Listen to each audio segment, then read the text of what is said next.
Hey, welcome back. So QuickBooks 2021, we want to get it to generate our 1099s for us. There's some tips and tricks and ways to make things work and make sure that you are in compliance with the IRS rules in issuing those 1099s. So stick with us.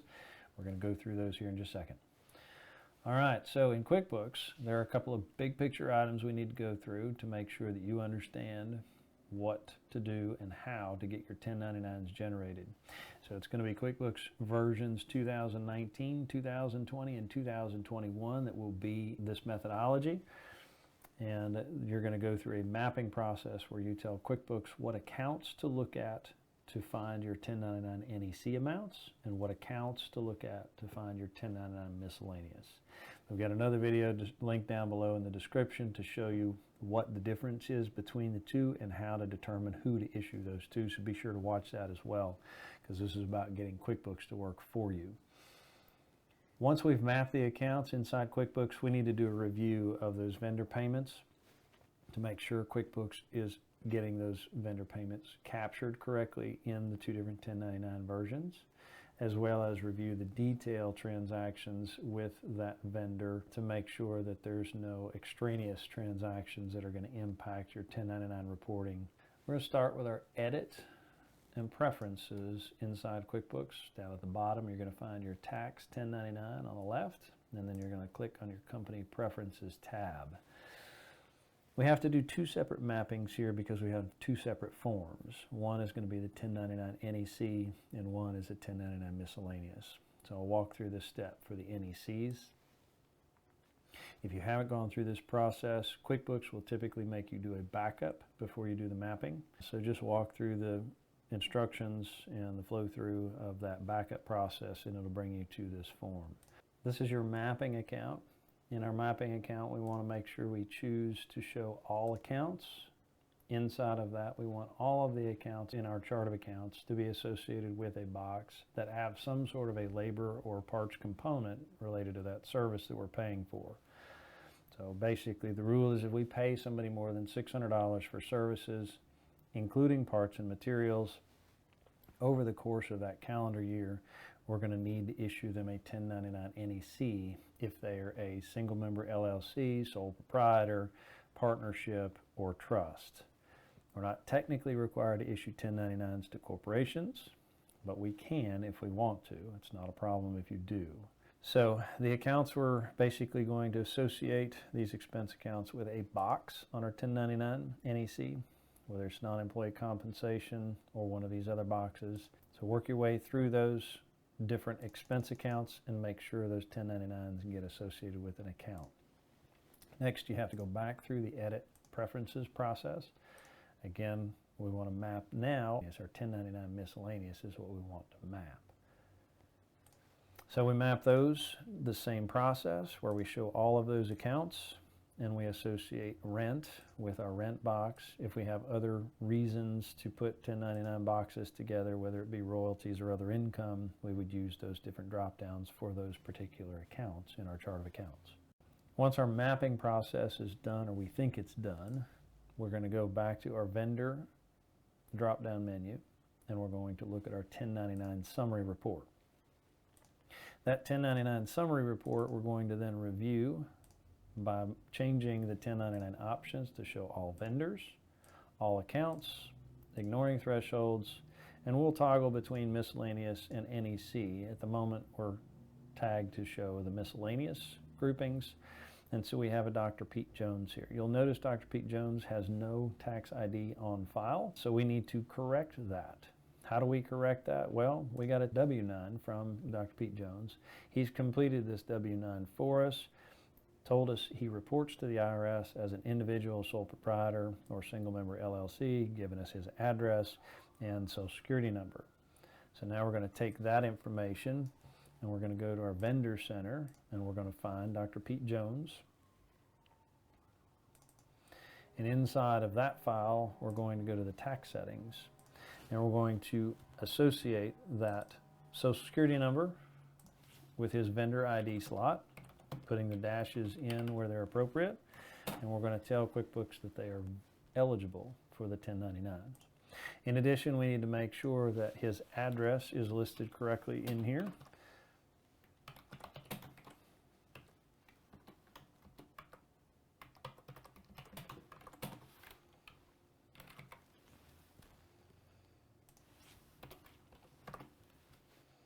We want to make sure that we match his name with the name that he represents on the W-9.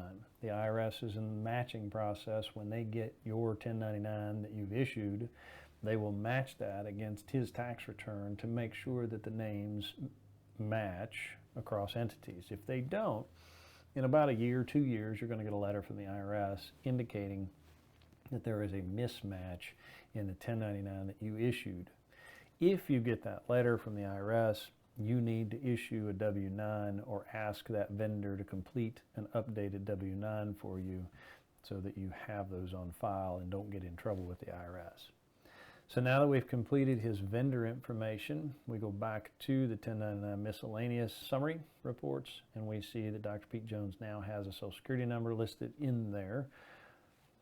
And let's toggle between the miscellaneous and the NEC, and we can take a look at all the NECs that we have grouped and identified in our mapping.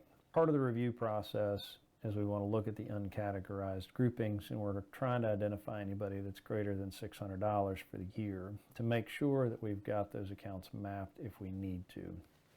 So this is our opportunity to identify accounts that might not have been mapped and go correct those. So we see Breakfast House and ABC Coffee Shop that are meals and entertainment type expenses, Department of Revenue, and there's a $600 payment to a fellow named Gary Maples. When we double click on that transaction, we can see that it was for furniture and equipment, not for services. So now that we've checked that, we can move on. I don't see any other accounts where we paid anybody more than $600 that we need to review. So having gone through the mapping process, having gone through the checking process, let's look at one more report. It's a 1099 detail report under our vendor 1099 forms menu. And for this detail report, again, we want to basically review this for the type of transactions that are being issued for those folks across all vendors, across all allowed accounts. Again, it's a last double check to make sure that we've captured everything. I see here we've got a deposit for a Nick Jones, and this could mess up our 1099 reporting. And so if you've got somebody that is both a customer and a vendor, the methodology we recommend using here is to basically set him up with a customer name as opposed to a vendor name for that income portion that we're recognizing. So now on that vendor detail report, the 1099 detail report, we won't have any deposits showing up. So we don't run the risk of underreporting a 1099 amount. All right, now that that's done, we need to go into the 1099 printing process. So we're going to go through and print our 1099s.